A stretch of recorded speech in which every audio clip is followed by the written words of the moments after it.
On September 2nd, 2011, the San Diego County Sheriff's Department gave the following statement. Rebecca received news regarding Max's grave condition at about 10 minutes to 1 in the morning. She made the decision to take her own life. She removed her clothing or was already unclothed, perhaps coming out of the shower, painted the message on the door, cut the rope into sections, and secured the rope to the bed.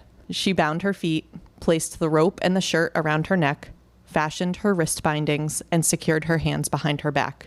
Rebecca moved out to the balcony, leaned forward over the railing, and fell.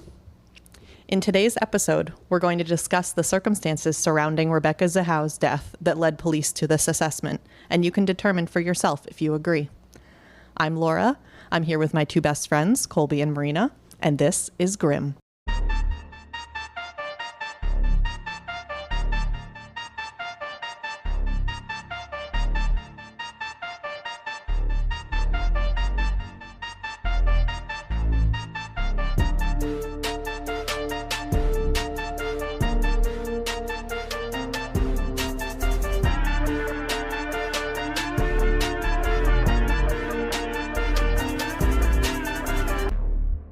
I already have so many questions. I thought you might. You will through this whole episode, for I sure. have just one. Just who in the history of human beings has ever fastened their own hands behind their back before doing this? So the only, you just asked that question, and my thought was maybe someone who's really, really serious and doesn't want their gut instincts to kick in and grab at the rope to save themselves, because that would be like your first instinct. Right. If you can't breathe, you would be pulling at what's on your neck. So if you're like, Damn. Yeah, it's so dark. We're starting out dark. Oh yeah, this Grimm. is intense. There is a lot. You'll have a lot of questions like that. We will have a lot of discussion like that, and we may not have a lot of answers. So, Is Marina pre-mad? I was just gonna say I'm pre-mad. Again, pre-mad, not pre-med. I remembered from last time. Never, never pre-med. No, you did do well pre-law. Is that what undergrad is called? I didn't do it, in case you're wondering. I mean, I guess you could call it pre-law, but I didn't major in law or political science. I majored in criminal justice. Law. Okay. Oh gosh, this is going to be a long one. I will tell you that in preparation for this case, I read a 400-page book, watched 3 different documentaries, and I read countless articles online because this is relatively recent. I had over 50 pages of notes, and this is going to be a 2-parter. So, by the way, I just want to let all of our listeners know that this was a case that Laura picked out as a simple one, and she was going to expedite the research because I was going on vacation, and then she was like, guys, I have a problem. And 50 pages of notes later, here we are with a 2-parter for this super simple, quick filler case. But as a result, we got the haunted cemeteries out That was of it. fun. So, Yeah. spooky. Yeah. All right. So, in the first part, we're going to talk about the main, I say characters, the people involved, and the events leading up to Max's accident, and I'll tell you who he is, and Rebecca's death. And I will share with you the details of both of those scenes, as well as initial statements and questioning and what happens there. Then in part 2, we'll dive into the investigation, evidence, and the trial. I will leave you in suspense as to whose trial. I promise, Colby, I'm not copying you. We just do the same types of cases. So did you want me to aggressively berate you the whole episode? Toxicology reports. Give them to me now. No. What's in the box? Whose trial? You will have lots of questions, and I will try to answer them, but maybe not. We'll see. Shall we? Pre-mad. Yes. Pre-mad, yeah. Go ahead. Hit it. Let me tell you about Rebecca so we can get a picture of who this case is about. So Rebecca Zahau was born on March 15th, 1979 as a tribal princess in the Chin Hills of Burma, which is Myanmar now, where her father and grandfather were tribal leaders. Yes, I had the same reaction because, I meant to write this in my notes, but I wanted to give a shout out to Colby's sister who suggested this case and also blame her for the not quick case that I was going to do. No, but seriously, it's an awesome case, and I only knew very little about it when she suggested it. And the fact that Rebecca was a tribal princess was not one of the facts that I knew. I did not know. Grimm fact? Grim fact. Oh, that was early. Where's Nice. Myanmar? Is that Idaho? Oh, don't ask. I was hoping you wouldn't ask me about that. It's near Torrington. Oh, okay. Is there a grocery store there? No. No, only in No. Torrington. Okay. I think I was being facetious, by the way. It's okay. Mesopotamia. Oh, okay. I don't know if that's correct, but that's what my brain thinks. Okay. I was in a geography bee in 6th grade. You can trust me. Wait, but you... I okay. really was, though. Yeah. But I don't actually know if it's there. No, I don't either. All right. So before she was born, her father, Robert, had been away in Thailand when there was a coup, and he was imprisoned when he returned. And it was after he got out of prison that he and his wife had Rebecca's sister, whose name is Mary, and then Rebecca. They would have 2 more children. Rebecca's younger sister, Snowem. It's Snow and then EM. So I think that's correct. And Zena. The family moved to Nepal in 1981, where they lived for 10 years. And they were very poor at this time. So poor that they would scatter breadcrumbs on their table in hopes that pigeons would come across so they could catch them and eat them. That kind of poor. But they were tribal royalty? Not anymore, because they had moved to Nepal after there was a coup. Oh. Yeah. You did just say that. My I did. brain didn't. Yeah. It's And, okay. and I'll also, repeat it. I was wrong that it is not geographically there. It is closer to India. Okay. Well, that makes more sense. Yeah. That's near Idaho, right? Definitely. More so. Yeah. Maybe more so, yeah. Oh, gosh. We're really smart, guys. So understandably, being that poor really affected her. Her friends and family always said she never wanted to be penniless again. Eventually, though, they were able to move to Germany when Rebecca was 16, and then she went to Austria to Calvary Chapel Bible College, Europe, where she met a man named Neil Nalipa in January 2001, and they started to date 6 months later. He was there for a semester abroad, having attended the same college, but the California chapter of it. He was 4 years older than Rebecca, and the two became engaged that November when Neil came to Germany to ask Rebecca's family for her hand in marriage. How long were they together before he proposed? January to November, so Okay. pretty quick. Okay. When Yep. you know, I guess. I Yeah. think so. And he did go to Germany to ask for her family's blessing, which he got. So with their blessing, she joined Neil in New York in April of the following year on a fiancé visa, but it was almost expired, so they got married in that May. Rebecca was intelligent and obviously well-traveled. She had been around the globe. She spoke 6 languages. She worked a ton of hard jobs. Well, Neil couldn't hold down a job. This was one of the problems she had with him. She also told her sisters that he was abusive, which he, of course, denied, but we're not sure.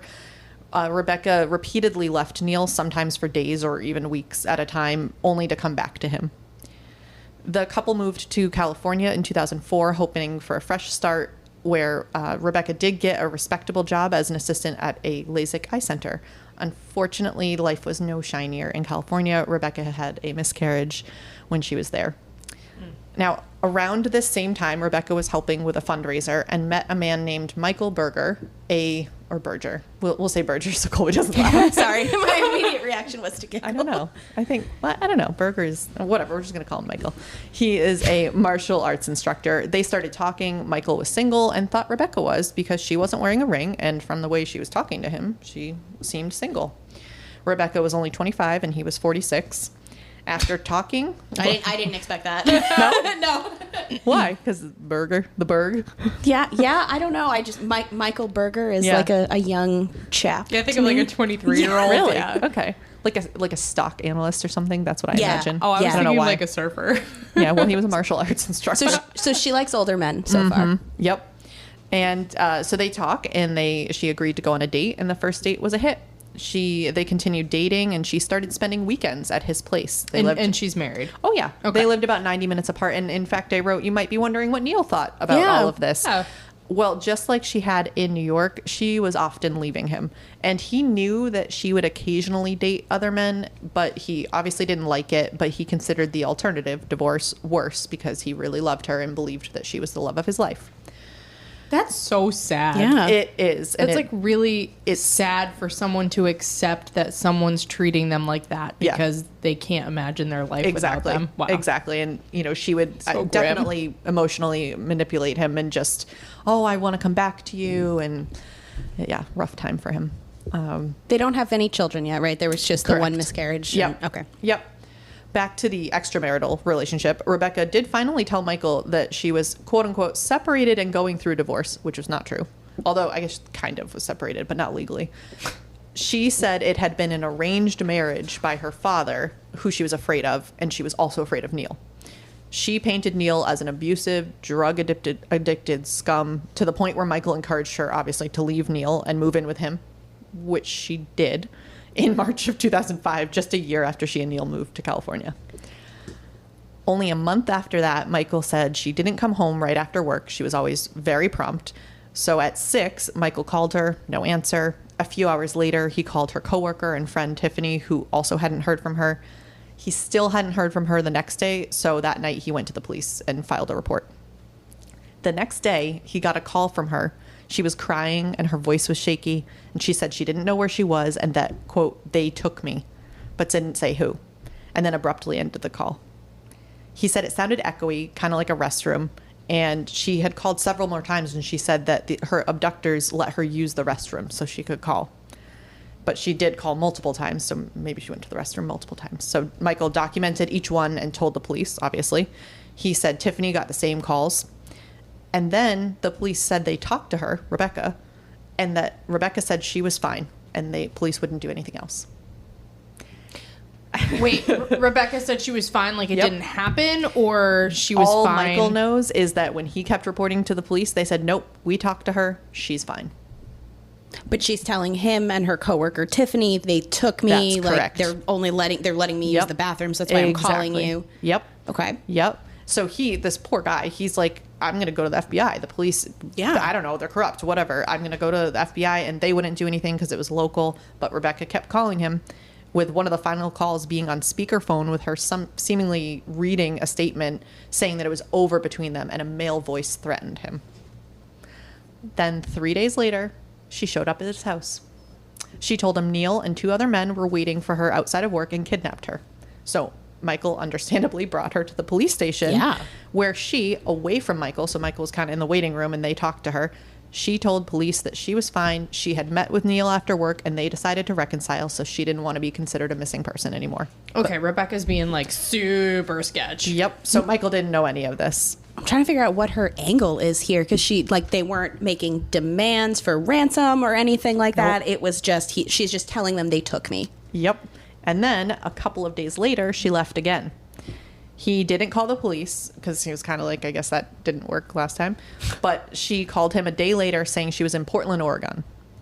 She stayed there emailing him about how happy she was and that she loved him. So this was now voluntary, not saying who she was with or what she was doing, but she got a job there. And then she wasn't happy there, so she decided to go live with her sister in Missouri. And she's telling Michael all this. And then finally, in late July, she went to California with her sisters, didn't visit him, so he broke up with her.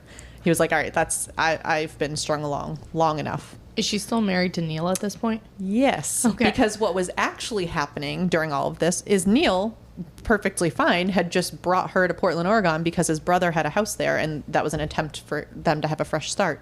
So she needed an excuse to be more than 90 minutes away. So things were still not great with Neil and Rebecca, as you might imagine. So she really did go stay with her sister in Missouri. But he, God bless him, still wanted to try. So months later, he got a job in Pennsylvania. So now we're back across the country. And she agreed to go with him, but they weren't living together. She started dating yet another someone else, a wealthy computer business owner. So you may be sensing a theme. And Neil had, at this point, just had enough. So he left. Neil moved to Colorado, where he started dating someone. Now, somehow Rebecca found out, and now she says, I want to give it another try. So she moves to Colorado. Manipulator. Totally. So she moves to Colorado for 2 years with him and did some work on herself. Unfortunately, not the kind that she probably needed. She got LASIK and implants. Breast implants, in case you're wondering, not eye implants or other things related to LASIK. I was like, also, what's wrong with LASIK? Nothing, but she's just like, probably should go see a therapist first. Yep. You know? So in 2008, they moved to Scottsdale, Arizona, and Neil says this is a joint decision, but Rebecca told her sisters that she moved alone. They're really all over the country. That's what I'm thinking. They're bouncing everywhere. We've got Missouri, Oregon, California, Pennsylvania, New York. Yep. What? Okay. Yeah, all over the place looking for those fresh starts. Arizona. Yeah. In April 2009, so they're in Arizona at this point, she was caught shoplifting jewelry from a Macy's. She pled guilty to a misdemeanor, agreeing to pay a fine and to take a course program, and it effectively was off her record. So she met Jonah, we'll talk about in a moment, in October 2009 when Jonah was getting his eyes checked at the optometrist where she worked. He asked her out. She agreed. She was still with Neil. I say with kind of in quotes because obviously she was married to him, but she was not with him. And finally, this was the final straw, and they separated, and Neil filed for divorce in August 2010, which was finalized in February 2011. Now, Rebecca allegedly didn't know who Jonah was or how successful he is, even though her coworkers talked about it. And you probably don't know who Jonah is either, so let me tell you about him. Jonah Shacknai was born in December 1956. His father owned his own business, and his mother was a teacher and guidance counselor. I don't have much more information about his parents, but sadly they did both pass away from cancer, his mother in 1999 and his father in 2016. The family, which included his younger brother, Adam, lived in Suffern, New York, which is right on the border of New York and New Jersey, north of Manhattan.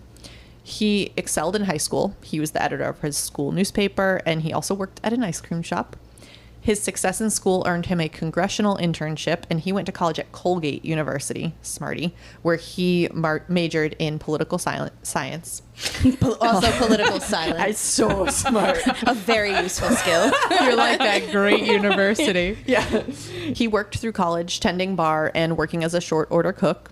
He graduated in 1978 and went to law school at Georgetown University while simultaneously working full-time for U.S. Representative James Schuer.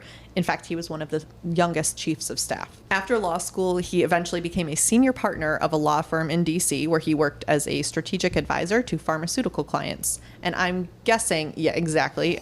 He made cash money. money. That's only the beginning. I'm guessing that it was through that experience that he gained the expertise that, combined probably with his father's entrepreneurial spirit, would allow him to start his own company in 1988. He served as the chairman and CEO of Medicis Pharmaceutical Corp., which produced cosmetic drugs like the wrinkle filler Restylane. The company, just to give you an idea of his success, the company was bought out in 2012 for $3.6 billion with a B. So he did all right. Money. Yeah. So if Jonah is a vision of capital success, his younger brother Adam was not. But seemingly by choice. He was more independent, wanted a slower lifestyle than Jonah. He did start college at George Washington University once he had graduated high school in 1981, but dropped out after a couple years. He worked some odd jobs around the country, ending up in Memphis in 1987, where he worked as a river guide.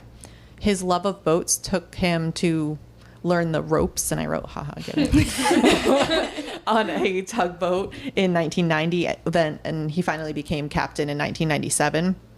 He did end up going back to college at the University of Memphis, graduating in 2000, and during this time, he met his long-term girlfriend, Mary, in 1992. She was almost 18 years older than him. He's now 47, but they seemed to be on the same page, including never wanting to get married and never even living together. But it worked for them. Do you? Exactly. Unlike his brother, Jonah had no problem committing. His issue was remaining committed. So he married a woman named Kim James, who he met at a medical convention in 1993. A couple of years later, he relocated the company's headquarters and himself and his wife to Arizona.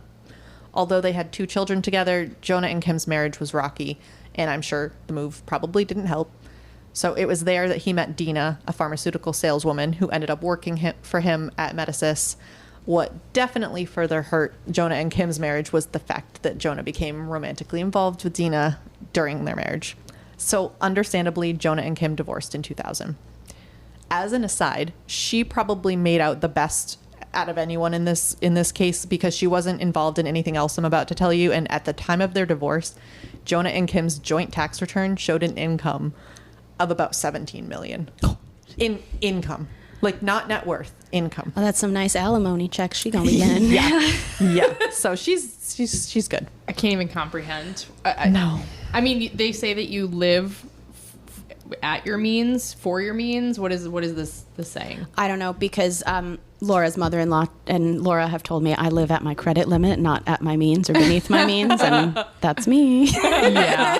Facts. So I mean, if you are making 17 million, you just spend up to that amount, and then you'd be like, "Well, I couldn't possibly cut anything out of my life." Like, Nope. I need all 17 cars that I own. Basically. I need a personal yacht waxer. How could I ever live without that? Well, are you going to wax your own yacht? No, That would just be preposterous. Yeah. Wax That my is own yacht. exactly the word you have to use Yep. for that. Preposterous. absurd. Okay. Anyway, Jonah married Dina in 2002, and in 2005, they had a son, Max. They were living in Arizona and spending their summers in Coronado, which is a beautiful resort town in San Diego County filled with multi-million-dollar homes that Jonah had fallen in love with after going there on a business trip in the 80s. In 2007, Jonah purchased the waterfront Spreckels mansion for a cool $12.7 million.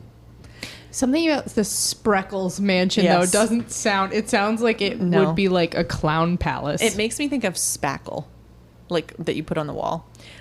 But it wasn't. It was very nice. I'm And sure. I'll tell you why it was named that, because I thought that you might have had a comment on the name. So the Spreckels Mansion was named so after John D. Spreckels, heir to a sugar manufacturing fortune, who built it in 1908. See, now I wish it was the Sprinkles mansion. Oh, damn. fit, That was yeah. way better. Yeah. So John Sprinkles had... No, just kidding. Yes, tell me the story that way. Thank you. John Spreckels had gotten involved in Coronado when he invested in the Hotel del Coronado a few years earlier, and that was actually the same hotel that Jonah had stayed on his business trip. Little history lesson there.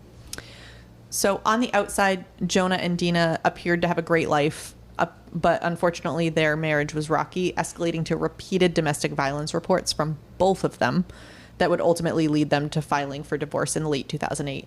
Are there any loving monogamous relationships in this tale? No. Okay. They all seem pretty... Actually, Adam and Mary seem to be all right, but they're not married and they don't live together. So take from that what you will. I read the other day that the number one reason for divorce is marriage. So there you go. I might just believe that. Also, when I wrote late 2008, I was thinking 2000 and late. Okay. I just had to say that. And also note that the domestic violence reports, it literally was a he said, she said. Like one night Dina went down and then filed the report and then came back. And then when she came back, Jonah went down and filed his report. It was nasty. So the divorce was finalized only a couple weeks before Jonah would meet Rebecca. Rebecca moved into the Sprinkles mansion in March 2010. Jonah's teenaged kids, Cindy and Kevin, from his marriage with Kim, weren't happy. They had discussed generally, but not specifically, and she did it while Jonah was visiting his parents and hadn't told the kids yet. So she briefly moved her stuff out, only to move it back in once things had calmed down. She brought Ocean, her 14-month-old Weimaraner, to live with her. Weimaraner's a kind of dog for you non-dog I people. did know that. Okay. They're related to the Vizsla, right? They're the brown ones with the shiny coats? Yes. Yeah. Yep. Okay. Wow. Look at me with the I dog know. facts. Oh my gosh, you can jump into a van with puppies. All right. She loved Max, but had trouble getting along with Cindy, kind of understandably. Also, Jonah had noted some weird behavior with Rebecca, including her extreme reactions to food being wasted, probably a nod to her being poor and not having much to eat. Yeah. I would think so. And Yeah. her love to take posed photos when they went somewhere that they then put up in the house, which also isn't that weird. I don't know. But I feel like you should judge every celebrity then. yeah. Yeah, she'd be very normal now, posting Right. everything on Instagram. I guess that's true. Yeah. This was 2011, 2010-ish. No, 2011. So anyway, Rebecca would frequently tell Jonah about her ex, Neil, and how abusive he was, but never agreed to get a restraining order when Jonah suggested it because she always said he was calling her Yep. and all this stuff. But Rebecca quit her job early in 2011 because she said one of the doctors was harassing her. So Jonah gave her an allowance equaling that salary, access to his credit cards, and since she had been sending money to her parents every month, he paid for that too, which is very nice. They're not even married. I want that arrangement, please. Yeah, where can we find a Jonah? I think you may want to hold that. Okay. I think you may want to hold Okay. that. You Maybe. have to pay for it in the end. Is it still worth it? Yes. How many years do I get? So Dina and her twin sister Nina, I kid you not. Aw. Yep. did some digging on Rebecca since she was spending so much time around Dina's son, and found that she was still married to Neil, which we know, but Jonah doesn't. And had been previously arrested for shoplifting. I don't know how they found that, but they were pretty good. When Jonah confronted Rebecca about the shoplifting claim, she said she had been holding the jewelry and had gotten an upsetting call, and so that's why she ran out, and Jonah believed her. That's a pretty good story. It is. I have been with people who have forgotten they've had something Yeah, in their hand yep. or something like that and walked out. And she had no record. You know, it clearly wasn't a big thing, so. Must not have been that expensive of a piece of I think jewelry. it was like $500 or yeah. something. She had also thrown away, Rebecca had also thrown away family photos of Dina and Max, which the housekeeper took out of the trash and returned to Dina, which is nice. Jonah and Rebecca's relationship wasn't perfect. Rebecca struggled with the older kids wanted more attention and affection from Jonah and was worried about not having kids, not ever getting married, problems you might have if your boyfriend is 20-something years older than you. But overall, they did have a good routine. They were both health freaks. Rebecca didn't drink. They both worked out a bunch. They often spent time with the kids during the day, which I guess you can just do if you're a multimillionaire, whatever. Mm-hmm. Went to the gym, went out to dinner. Rebecca usually got up later than Jonah and went to bed earlier, like 9 or 10, and they always had lunch together was their thing. Monday, July 11th, 2011, we know that specific dates are never good, started as one of these normal days. Rebecca was making breakfast for the kids. This was 6-year-old Max, which again was Jonah and Dina's son, and Rebecca's 13-year-old sister, Zena, had flown in from Missouri to visit from the night before. Jonah was going off to the gym, and then they were going to go to the beach later when he was back. After Jonah left, Zena and Max went to get changed for the beach. Max's bedroom is on the 3rd floor. Zena was staying on the 2nd floor. All of a sudden, Zena heard Rebecca scream for her. She came downstairs to see Max on the floor with his head cradled in Rebecca's lap. Rebecca's dog, Ocean, was barking incessantly, and the chandelier that had been hanging in the stairway was now on the floor next to them, with broken glass everywhere. Rebecca told Zena to get her cell phone to call 911, and after some frantic searching, because they're looking for Rebecca's phone, Zena couldn't find it, finally found it, connects with the dispatcher at 10:10 in the morning, puts it on speakerphone. Now, she's only 13. There's a ton of confusion. English is not her first language. She's young. This is obviously a very stressful situation, so they're pretty confused. But to what I think is incredibly impressive, they got the point across, and an officer was to the house 2 minutes later. Wow. Yep. I guess that's what you get in a nice multi-million-dollar neighborhood. A lot of attention. So the police arrived and observed Rebecca kneeling next to Max, who was lying on his back beneath the staircase. His feet were facing the wall. His head was pointing toward the front door, and a Razor scooter was laying across his right shin. The chandelier, as I said, was on the floor near his left shoulder, right underneath where it had been hanging, and a soccer ball was nearby. Rebecca said she had given him CPR, but Max's heart was not beating. Paramedics began working on him, and Rebecca, of course, at that point called Jonah, who came home immediately, and then followed the ambulance to the hospital. Max still didn't have a pulse when he got to the hospital, but with 2 more doses of epinephrine, they were able to restart his heart. He had been down for 25 to 30 minutes at this point. The police offered, so Jonah went and followed the ambulance himself. Rebecca and Zena were still home, so the police offered to bring Rebecca and Zena to the hospital. But on the way, Jonah called her to tell her not to come because she might be too upset, and also Dina might be there. Now, Rebecca and Dina, they didn't have a great relationship. It was, quote unquote, civil at best, according to Jonah. So this was not entirely surprising. But since they were already on the way, the police didn't turn around. They just brought her there, and they stayed in the car while the police went and checked on Max's condition and reported back. They did end up going into the ER lobby, but Jonah didn't come down and talk to them. So they were like, all right, I guess we'll go home. So the police bring them home, and once they got back, Rebecca asked if she could clean up the glass. And they said yes, and Zena was helping, but she ended up getting a bad cut because it's glass. So bad that they actually had to go to the walk-in to get her stitches. Jeez. Great day. Yeah. So are you going to go into this, but was he struck by the chandelier? No, without giving anything away or talking too much about it, they think he grabbed it or like hit it on his way down. Is he riding his scooter down the stairs, kicking a soccer ball? And I'm trying to take all of the pieces of information you gave me and make it a game that he might have been playing. Yeah, I think everyone had the same questions because it was like, what the heck? Because nobody saw anything happen. So we don't know what happened. Did Rebecca say she saw what happened in this? No, Okay. no. So she kind of found him. Yeah, she says she was in a bathroom just downstairs and came out and saw. Okay. This is what happened. So now while they're at the walk-in, Rebecca gets a phone call with a private number with a man with a stern voice, and she was apologizing, saying, "I'm sorry, I didn't know."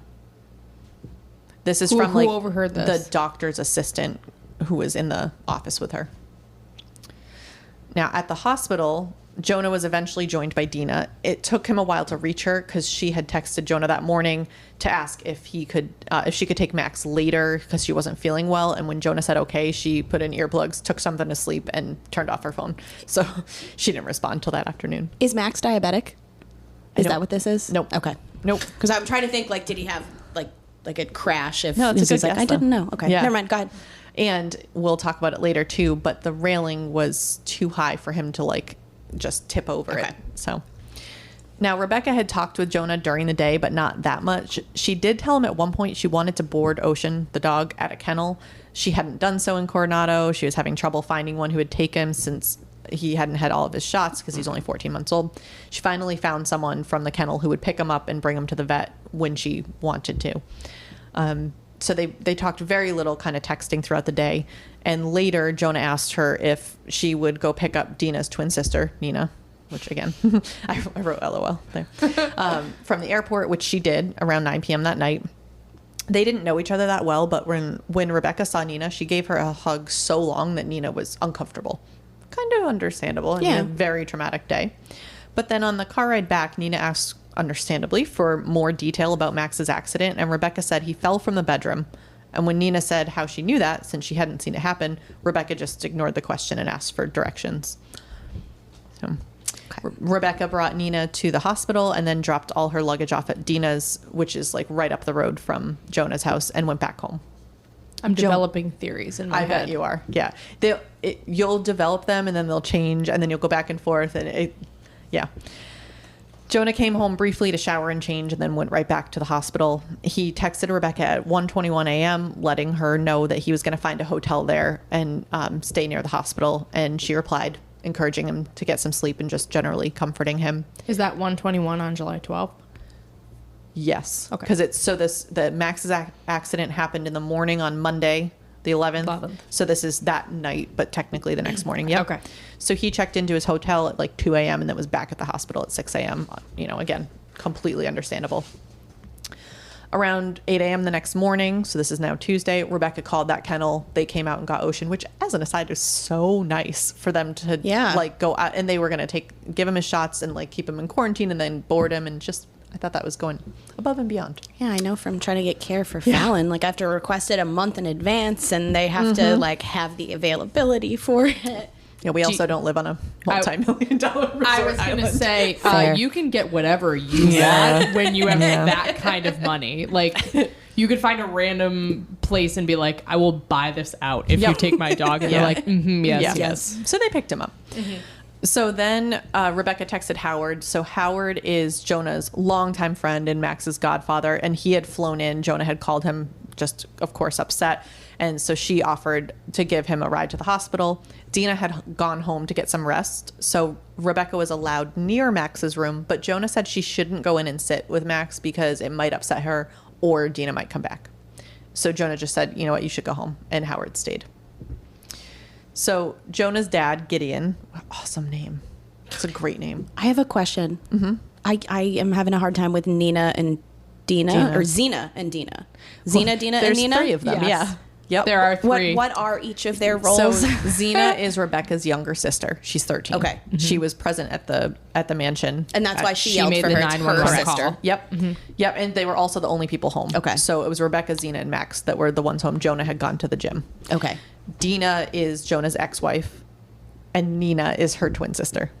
Okay. So Nina and Dina are not children. Correct. And Dina is Max's mother.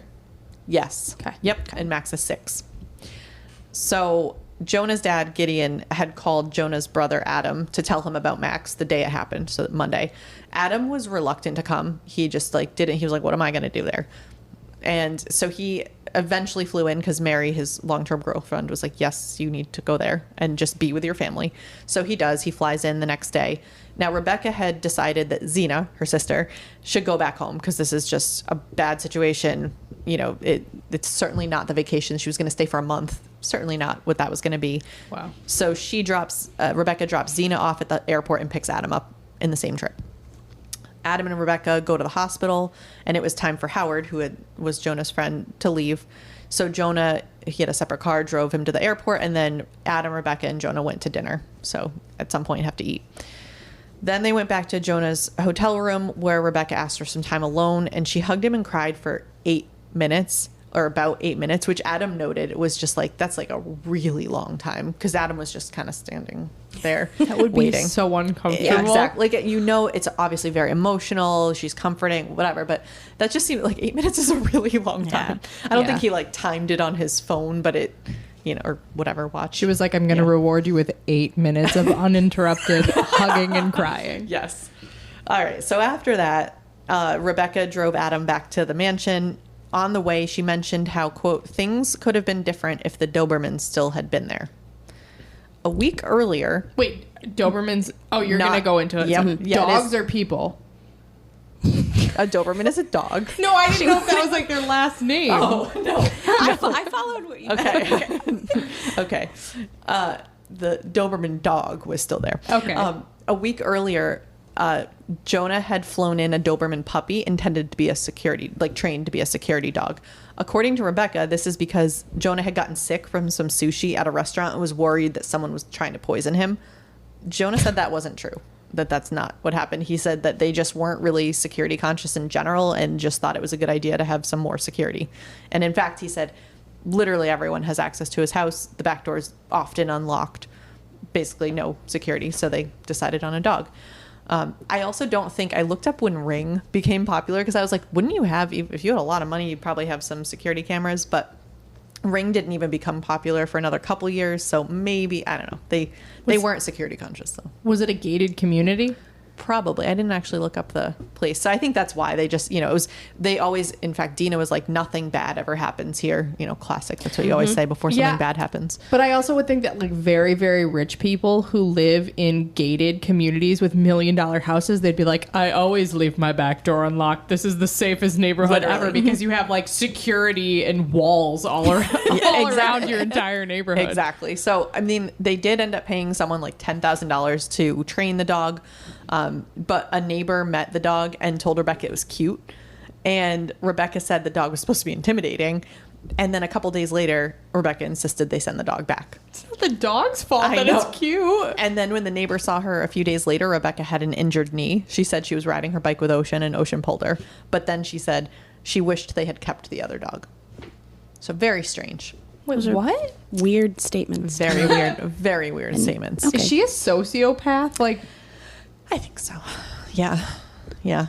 Huh. So now when Rebecca and Adam get back to the house, Adam could tell that Rebecca was very upset, but she wanted to be alone. So he went to the guest house where he was staying, took some Ambien. There's no TV out there. He was just like, yep, and was asleep by 9. We're talking about July 12th still, right? The Correct. Next day. Okay. Yep. Now, Rebecca talked with her family a bit more. So this is Tuesday. She talked to Mary, her sister. So Adam's girlfriend is named Mary, and Rebecca's older sister is named Mary. So sorry. Do you do this on purpose? I don't. I just do you find pick cases with like 87 players that you have to like break it down every time you open your mouth? I am not creating a web for this one. I appreciate though that you do the introductions every time you reference them, because it helps my very slow, tired brain when their names all rhyme. It's very difficult. Oh my god! It's like, what is it with Dina, Zena, Mary, and Mary? Dina, Nina, and Zena with the Dobermans. It's like Ethel, Edna, Ruth. I know. Oh my god! I didn't even mean to do that. Okay, sorry. So Rebecca talks to her sister, her older sister, we'll leave it at that, on the phone while dropping her younger sister off at the airport. So that was earlier that day, and then mentioned coming to visit in September, that she and Jonah had talked about engagement, that what her plans were for the next day, just like regular conversation. She texted with both of her sisters just before 9 that night saying she loved them, but she talked to Mary again later that night. So it wasn't abnormal that she said that she loved them.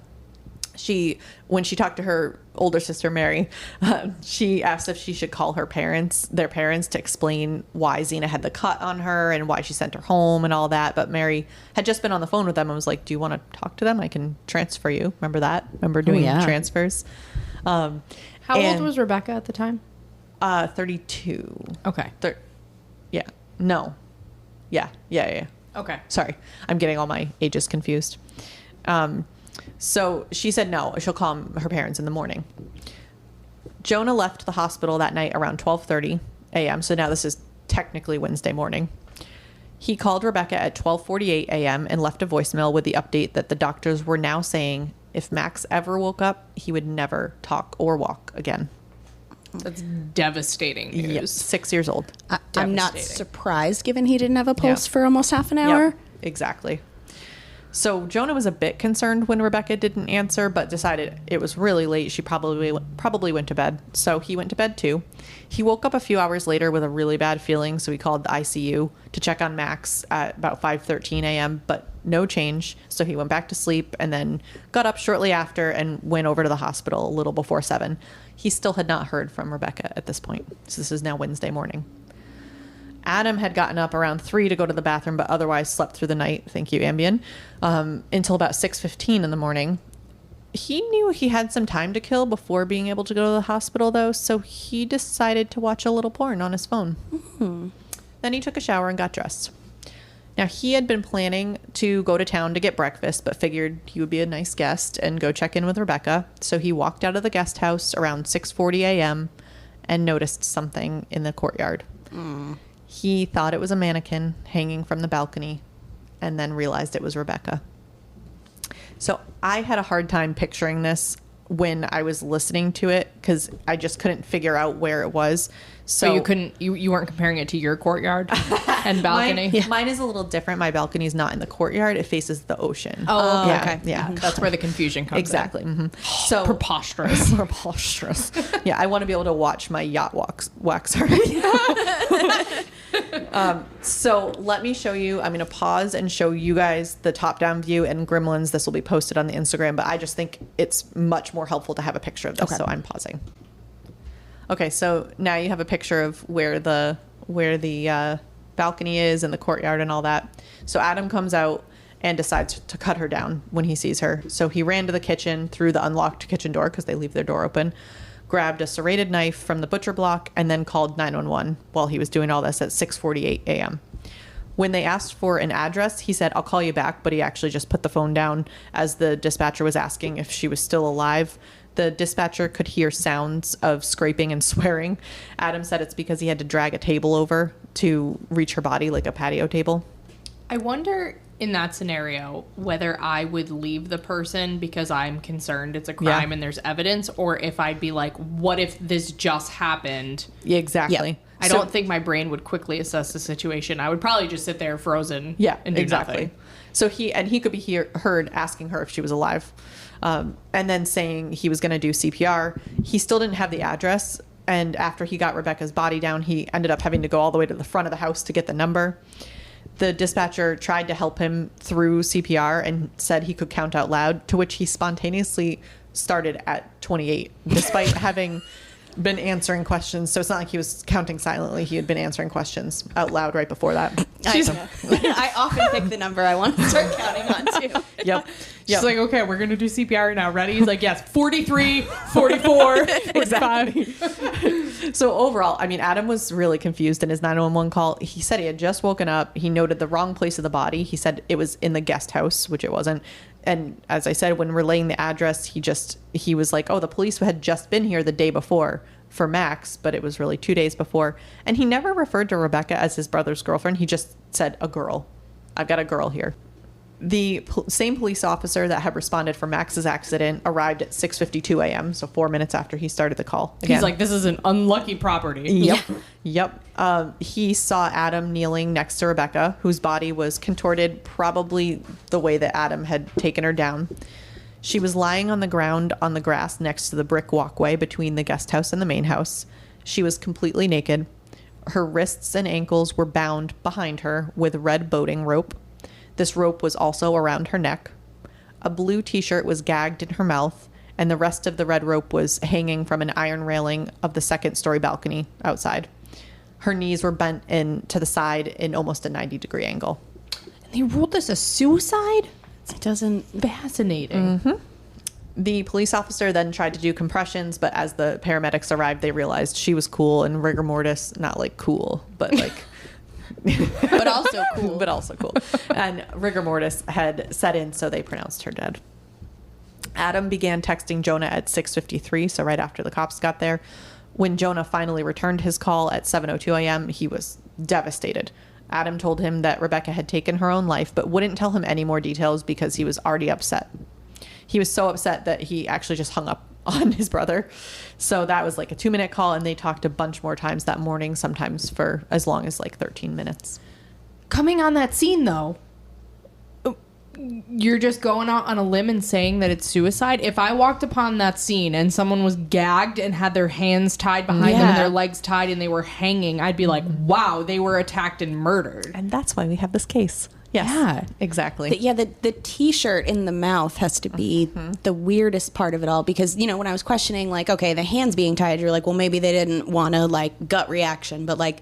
Muffle her scream. She wanted to muffle her own screams. So nobody would come help her? Yeah, so that nobody came out and caught her. That's an interesting one. I didn't read that suggestion. That's a good one. You didn't read it? I just said it. No, I just mean that's not one that other people said. Justifying suicide. So smart. Are you? Okay. No.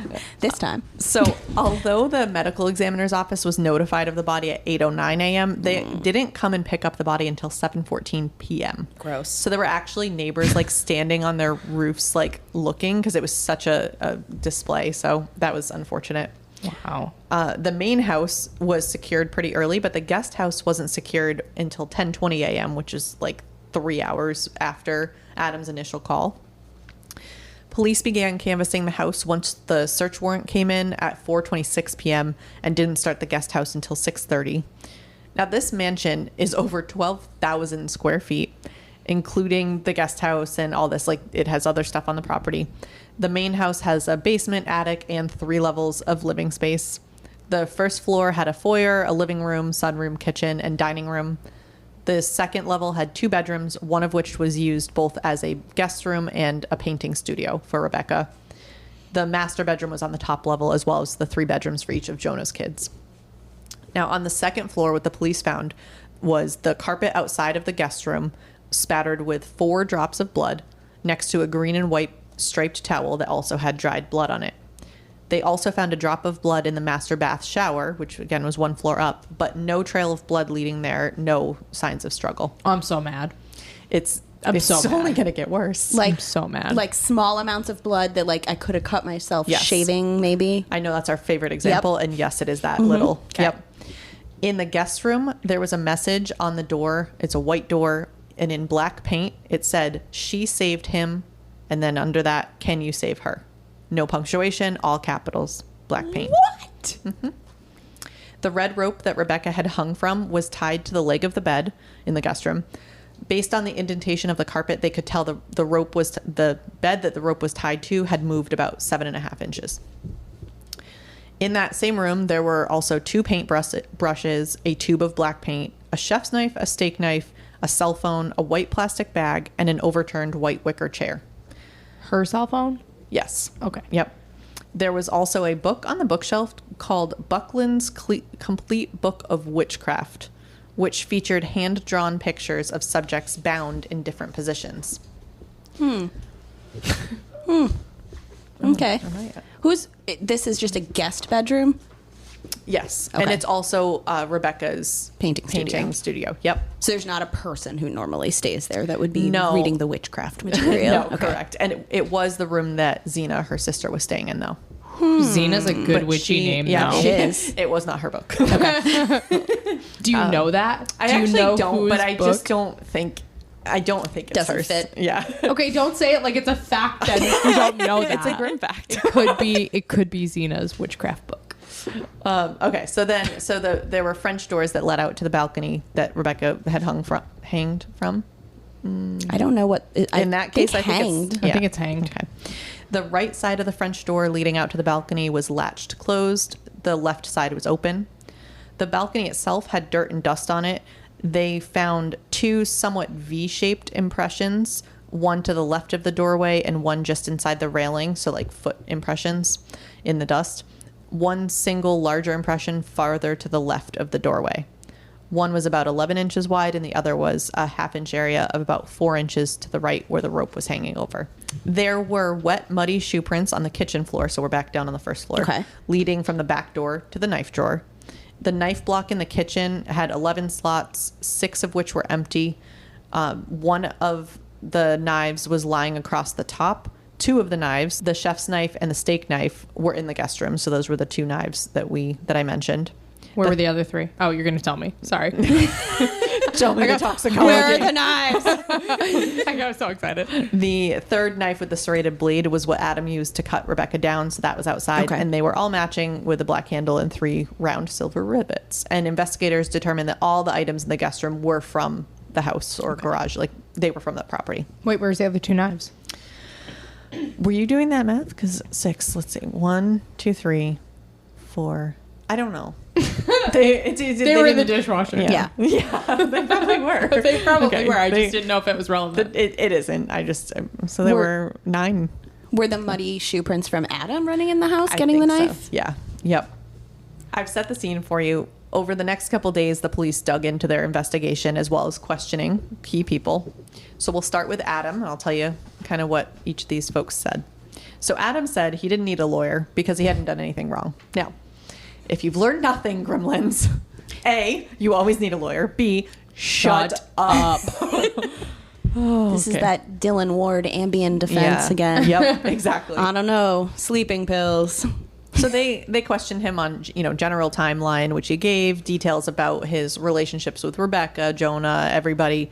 They checked him for injuries, signs of struggle, anything under his fingernails, etc., and obviously got his DNA.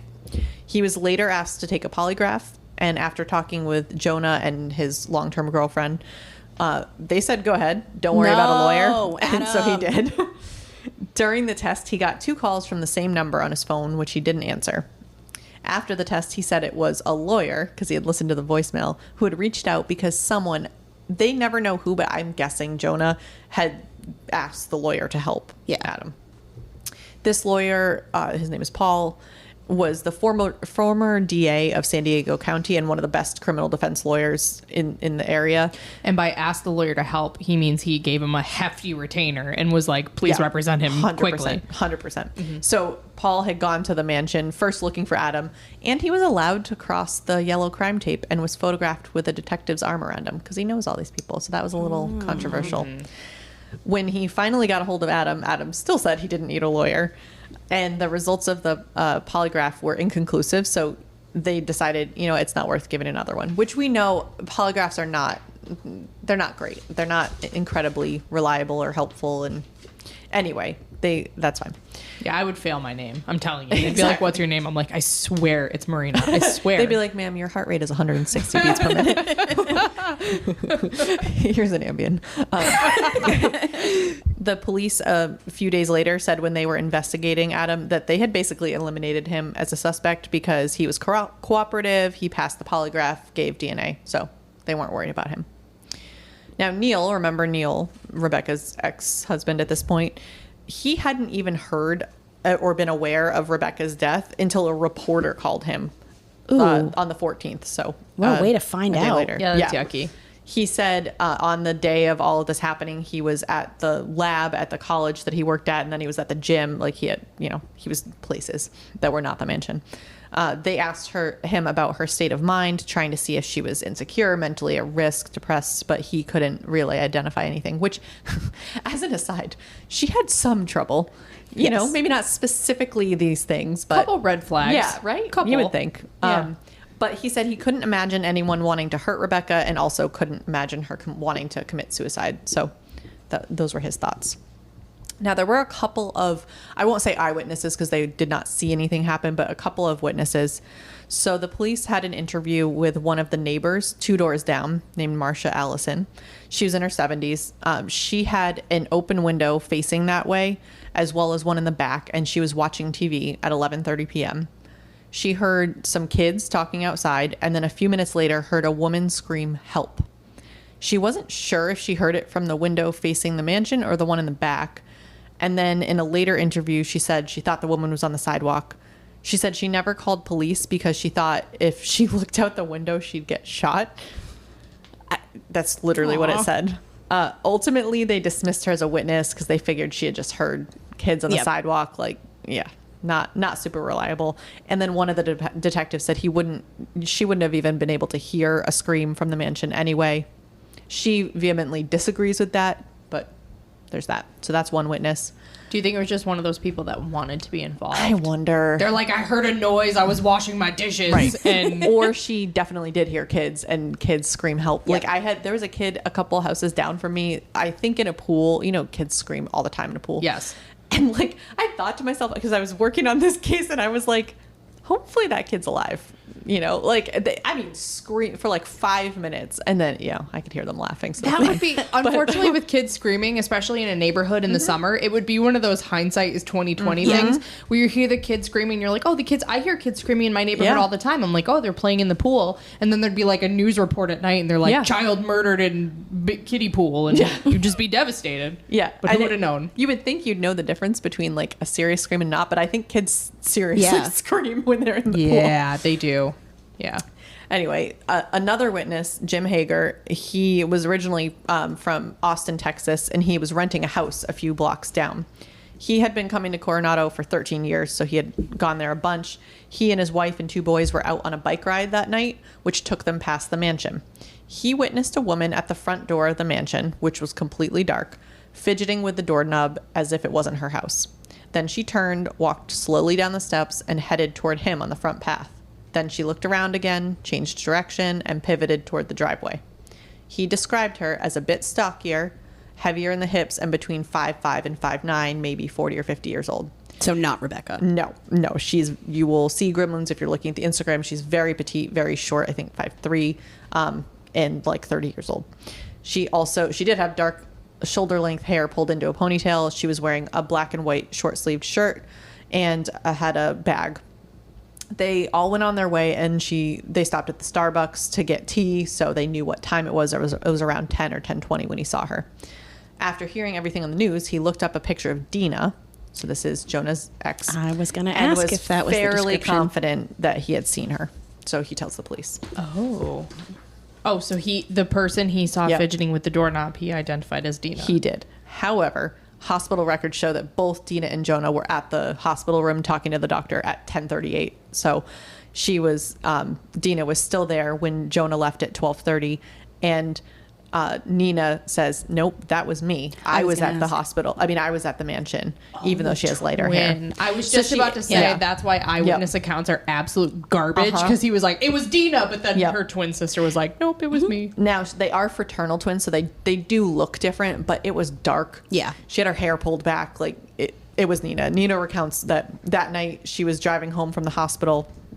She borrowed Jonah's car, and it was eating away at her that she didn't know how Max had gotten so hurt. So she went to Dina's, where her son was, with a couple friends, and then texted Rebecca at 9:40, asking if she was awake. When she heard nothing, she decided to walk down. It's really close. Walk down to the mansion. The house was dark, but Rebecca's car was there, and there was a light on in the second floor guest room.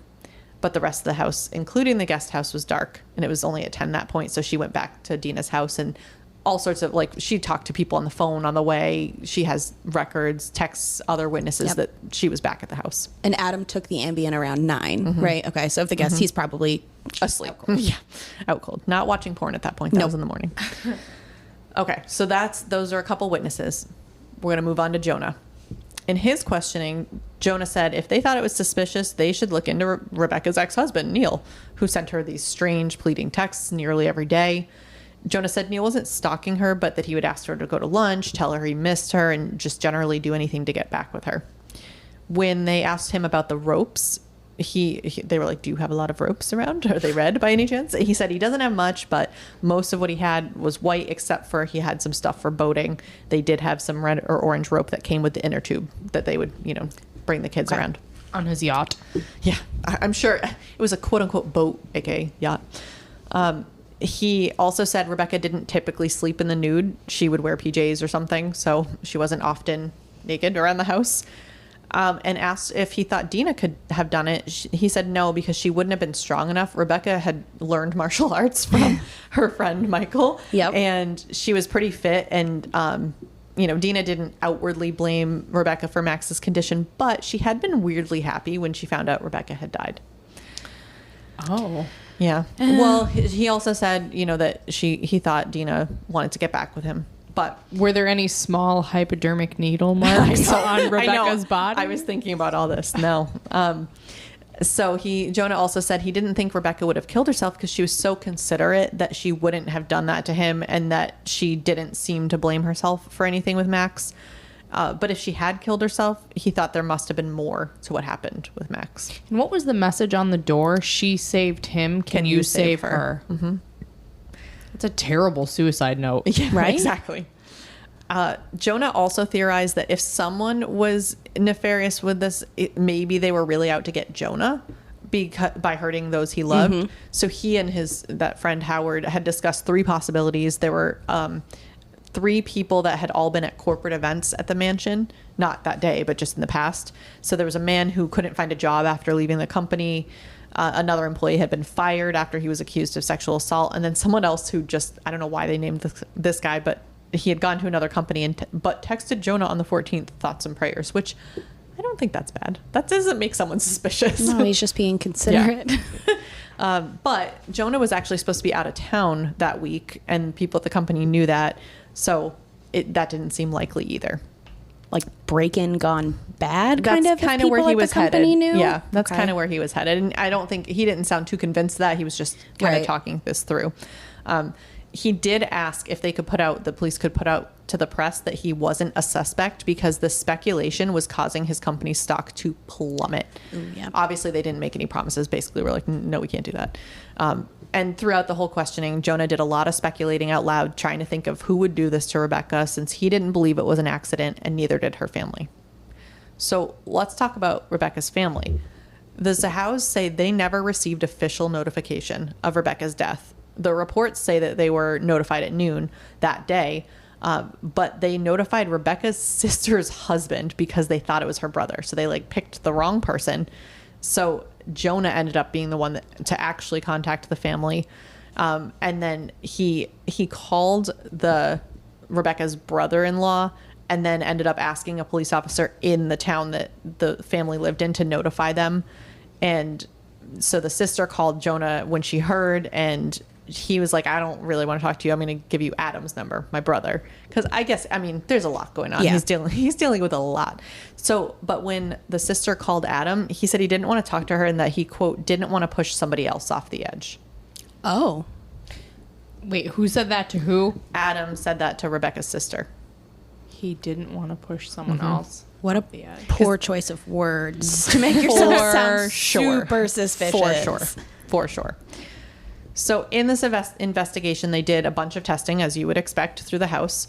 Rebecca's DNA was found on the knots of the rope that were tied around her, as well as the door jamb leading into the guest room, one of the balcony doors, on the chef's knife, and on the bed leg where the rope was anchored. Adam, Nina, and Zena's DNA imprints were not found, and then they didn't look for Jonah or Dina's because they knew Jonah and Dina were at the hospital, so they weren't worried about them. And they have security camera proving this. Now, on Rebecca's laptop, they found that on the morning of July 12th, so this was the night that Max had his accident, someone had looked at porn starting at 1:30, ending a couple hours later, and there were no similar searches in the months leading up to the deaths. Just an interesting fact. Just like an invader came in, grabbed her laptop, watched some porn for multiple hours. Exactly, apparently. Now, they also found that Jonah's voicemail on Rebecca's phone had been deleted, but she also had no other voicemails, and it seemed to just be, that's what she does. She just deletes her voicemails after she listens. So, interestingly, because that was deleted, nobody knows. I mean, Jonah says what he said, but there's no proof of anything that he said. You can't recover a deleted voicemail? Because I can recover them from my phone. This was also in 2011, yep. So I suspect, I think we forget how, that was 11 years ago, so I think we forget how far technology's come since then, because I had the same thought, but they could not get it. I feel like they must be on servers. The iPhone existed, though. Yeah, it did. I don't know. I don't think that, I don't know if you had like visual voicemail though, and that's why we can recover it, because you're not really deleting it. You're like fake deleting it. So Steve Jobs was fully spying on everyone. Yes. definitely. So let's talk about, I'm sure you have questions. So let's talk about Rebecca's autopsy. Yes. So the first thing I'll note is in this 19-page report, outside experts and observers significantly differed in their opinion of like, so the actual medical examiner went through and did this report, and people who looked at it, experts who looked at it later said, I don't agree. So I'll just note that. We'll talk much more about that in the second episode, but Okay. So on Rebecca's body, they found several evenly spaced areas of sticky tan gray tape residue on both legs. She did not have tape on her legs when they found her. Smears of black paint on her right nipple, left breast, and the right side of her lower back, upper arm, clavicle, ring, fingernail, index finger, and the base of her thumb. And if you didn't look at the images yet, the words were written in black paint. Yep. And that's the same. They found a paintbrush and a tube of black paint in the guest room, which It's her art is the same. studio. Yep. She had 4 subgaleal hemorrhages on her scalp. She had is it pectacai? How do you say that? Petechiae. Petechiae. She had petechiae, which are the tiny broken blood vessels on her face, eyes, and mouth. And that is typically found in cases of hanging and strangulation. Her spinal cord and cervical vertebrae were intact, but her cricoid and thyroid cartilages and hyoid bone were fractured. So we'll talk about that also, about what that all means. She had abrasions and contusions all over her body, her back, her abdomen, her arms, her legs. She had dirt on the soles of her feet and on her left hip and thigh. She had dried blood on her upper inner thighs and genital area and on 2 fingers on her right hand, but no visible bleeding injuries. She had a laceration on 1 finger, but it didn't look recent. And blood was noted in her vagina and around her cervix, but no visible trauma or signs of sexual assault. Toes on both feet had dried blood on them, and none of the blood was ever tested to see if it was menstrual blood. She was on her period.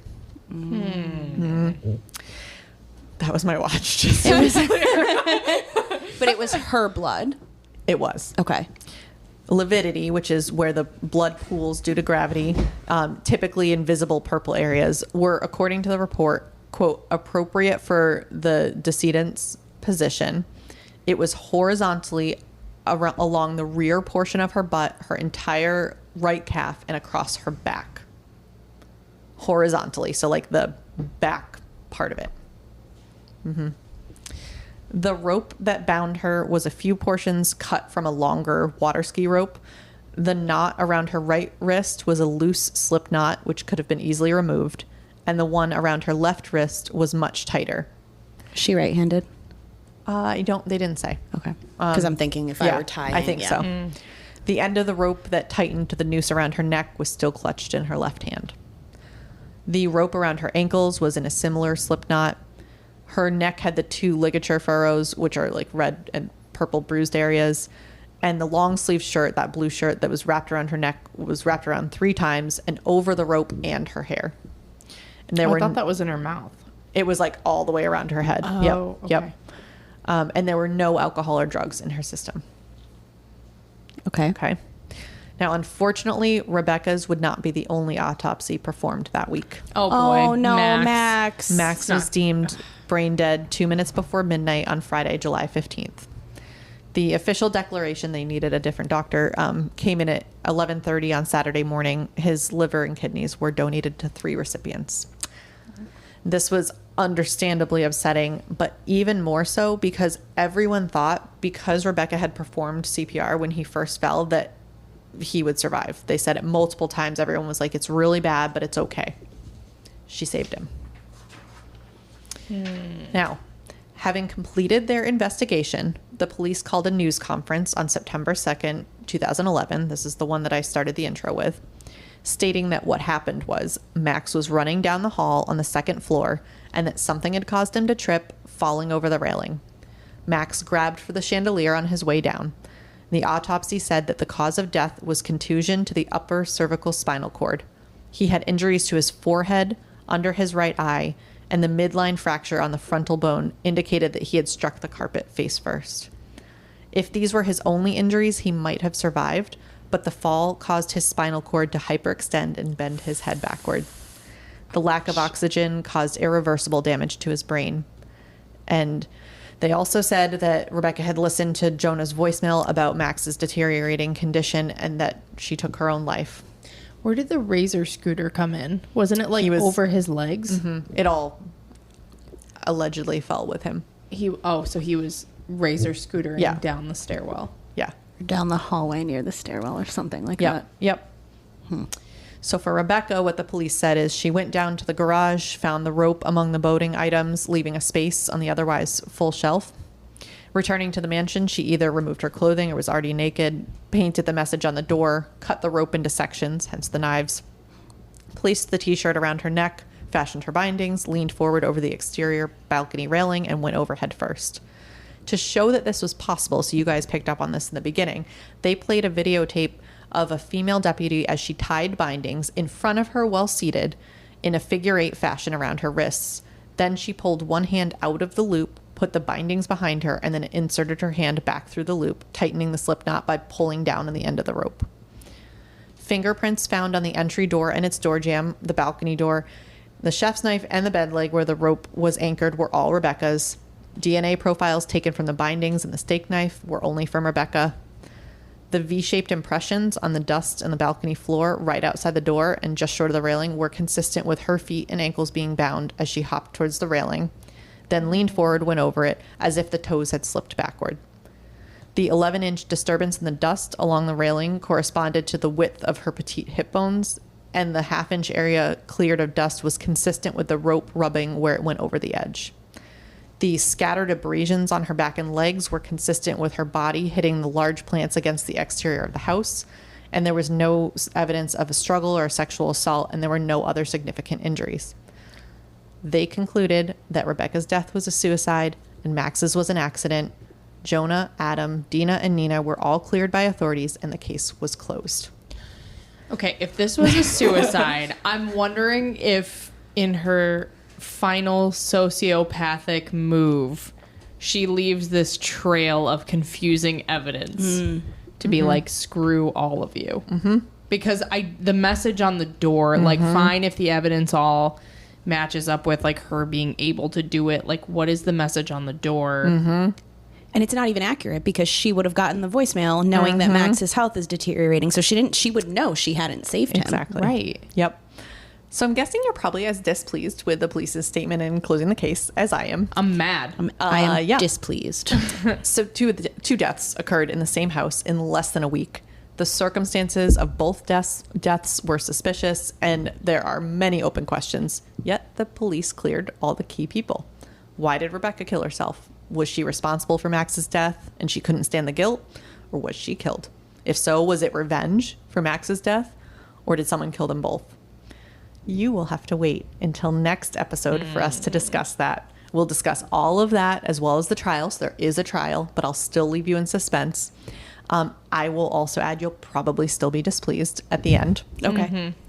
In the meantime, I would love to hear everyone's initial theories and questions. So if you can add your thoughts on our Instagram when we post, we'll have a handful of pictures. It's at Grimm Crime Podcast on Instagram. And follow us for more case photos and more information on future episodes. And as always, if you are enjoying listening to Grimm, please rate and follow us wherever you listen to podcasts. We are now on Apple Podcasts, Spotify, Google Podcasts, Stitcher, and Amazon Music. And if you want to send us a case suggestion, like Colby's sister did, or just say hi, you can email us at grimmcrimepodcast@gmail.com. And as always, listen, learn, and stay alive till next time. I hate you, but it's a hateful respect. Bye. Bye.